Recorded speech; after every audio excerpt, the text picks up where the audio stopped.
People coming up to us saying, I don't pay my licence fee, I haven't paid it for years, because they don't even watch the BBC, and they are disgusted by the fact that they are forced to, criminalised, feel fearful of, institutionalised to be paying for something that they don't believe in or use. I'm annoyed about paying. We don't watch the terrestrial TV at all. Yeah. But I also 5 think million you a still year. got to pay for it. 5 billion it doesn't a year make any sense. It doesn't. I think the fact that we can't trust the mainstream media is no longer a question mark. I think it's almost taken for granted now by a lot of people increasingly. I don't watch the news. It's unreliable, it's false. Why do you think it's false and unreliable? Because I feel that the BBC shows what they have a perception that they want to shape. Yes. And I just, well, for me it was COVID. From Yes. COVID, that's when I realized that the news is a propaganda machine. The question now is, what do we do about it? We've just been speaking to a Muslim gentleman, and he said it was great to see Christians specifically out here today holding the line and saying we are not going to put up with this any longer. The everyday person is sick and tired of institutional evil.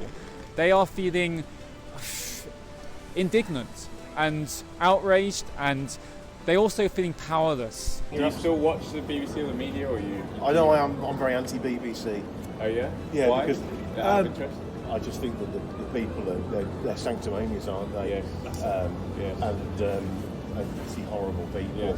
And so that is what David versus Goliath is all about. It's about giving the everyday person, man, woman, child on the street, the opportunity to express their voice. This BBC Savile Syndrome hashtag is going to get more and more publicity throughout time. And sooner or later there are going to be tens of people and then potentially hundreds of people here in Birmingham, in London, and everywhere where there's a BBC office. We do this all on a shoestring. We don't have a salary. We're not paid thousands of pounds like the BBC do to known self-pleading child abusers as Hugh Edwards. We don't have fancy salaries. We're doing this all on our own accord. We need individuals to come together. We can't have isolated individuals, because alone we are weak, we are vulnerable, we are powerless, but together we are strong. If you haven't yet, sign up. davidversusgoliath.global. Hashtag BBC Savile Syndrome. Pass it on. Watch this space. It is happening.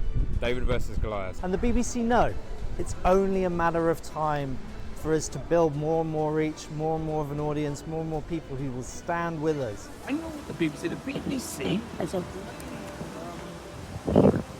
cesspit. We are going to hold the BBC accountable.